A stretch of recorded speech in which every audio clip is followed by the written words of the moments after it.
In 1974, an Indian film crew ventured to an island to make a documentary, a place from which no one had ever returned alive. As they approached the island, strange people emerged from the jungle and began attacking the documentary team with arrows. One arrow struck the director's leg, forcing the team to flee. Which island is this, and why?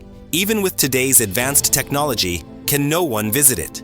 Located in the east of India, about 1,400 kilometers away, lies the Andaman and Nicobar Islands, a group of 572 small islands, of which only 38 are inhabited. On a map, Port Blair is the most populated city in these islands, home to an airport. Surprisingly, just 50 kilometers from this bustling city lies an island where the inhabitants have created their own isolated world. Known as North Sentinel Island, this island spans about 8 square kilometers and is almost entirely covered by dense forests, making it impossible to see inside using satellites or drones. Who lives on this island, and what secrets are hidden here? No one has been able to find out. Historically, several attempts have been made to visit this island, but the people living here do not tolerate outsiders. The moment they see an outsider, they become furious and attack with arrows, as if taking a life means nothing to them. It is said that these people are still living in the Stone Age, but why? Why do they refuse to connect with the outside world? To understand this, we need to explore the history of North Sentinel Island. The people living here are called the Sentinelese, and it is believed they settled on this island about 26,000 years ago. Back then, sea levels were much lower, and these islands were connected to the Asian continent. However, gradually, due to global warming, sea levels rose, isolating these islands from the rest of the world.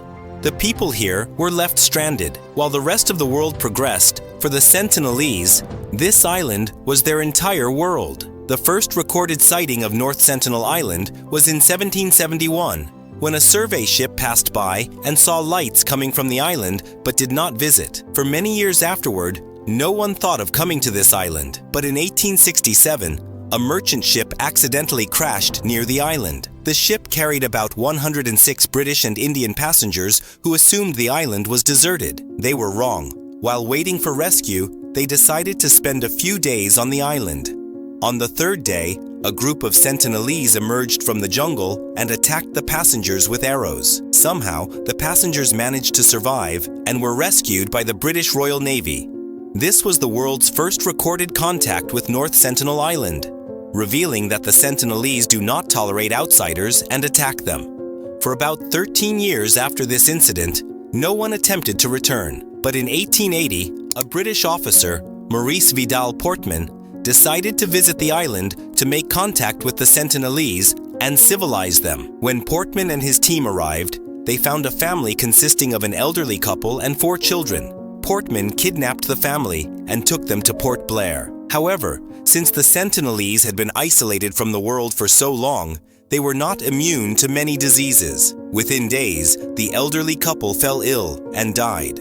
Regretting his actions, Portman gave the children some gifts and sent them back to North Sentinel Island. It's possible that when the children returned, they brought back new germs, infecting others on the island, potentially causing deaths. It's also possible the Sentinelese blamed outsiders for the couple's deaths. Whatever happened, the Sentinelese's anger toward the outside world grew. For a long time afterward, if anyone mistakenly came to the island, the Sentinelese would kill them and hang their bodies on the shore, as if warning others not to approach. In 1947, when India gained independence from British rule, the Andaman and Nicobar Islands became part of India, and all inhabitants, including the Sentinelese, were considered Indian citizens.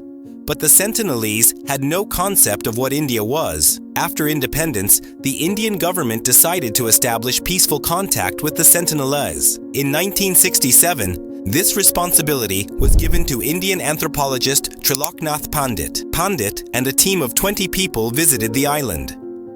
They followed footprints for about a kilometer but found no one. Before leaving, they left some gifts for the Sentinelese. In 1974, an Indian film crew decided to make a documentary on the island.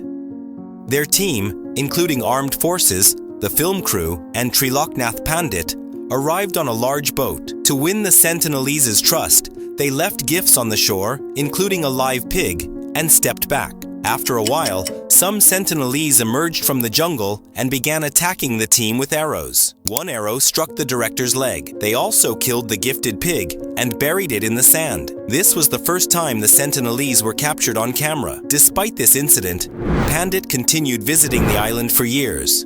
But the Sentinelese's reaction remained hostile. In 1981, a merchant ship named Primrose, traveling from Bangladesh to Australia, got caught in a storm and stranded on the island. About 30 people were on board, waiting for rescue. A few days later, they noticed over 50 armed Sentinelese approaching. The captain contacted his company, and a week later, they were rescued by helicopter. They survived by staying near their ship. The ship remains on North Sentinel Island today. Visible on Google Earth, significant change occurred when, for the first time, someone visited the island, and the Sentinelese did not attack. In January 1991, Indian anthropologist Madhumala Chattopadhyay visited the island with a small unarmed team. When they offered coconuts, the Sentinelese did not attack and accepted them. They captured photos of the Sentinelese taking the coconuts. A month later, they returned with Triloknath Pandit in the team. Again, the Sentinelese were friendly and accepted the coconuts. This was the last time the Sentinelese were seen being so friendly. Subsequent attempts to make contact resulted in attacks. What happened during that brief period that made them friendly? In 1997, the Indian government banned visits to the island. In 2004, a massive tsunami hit the Indian Ocean. When Indian Coast Guard helicopters checked on the island, the Sentinelese showered them with arrows, signaling they were fine. In 2006, 2 fishermen accidentally reached the island. Other fishermen fishing nearby saw the Sentinelese attack and killed them. After this incident, the government banned anyone from coming within a 5-kilometer radius of the island. In 2018, a 26-year-old American named John Allen sneaked onto the island. A Christian missionary, he wanted to preach Christianity to the Sentinelese. He paid a local fisherman 25 lakh rupees to get there, but lost his life. Countless bodies, like John's, lie on North Sentinel Island, impossible to retrieve. North Sentinel Island is perhaps the only place in the world where visiting is akin to inviting death. Do the people here truly want to live in isolation? Or are they hiding a great secret from the world? No one knows. If you liked the video, please like it and subscribe to the channel. We'll meet again next time.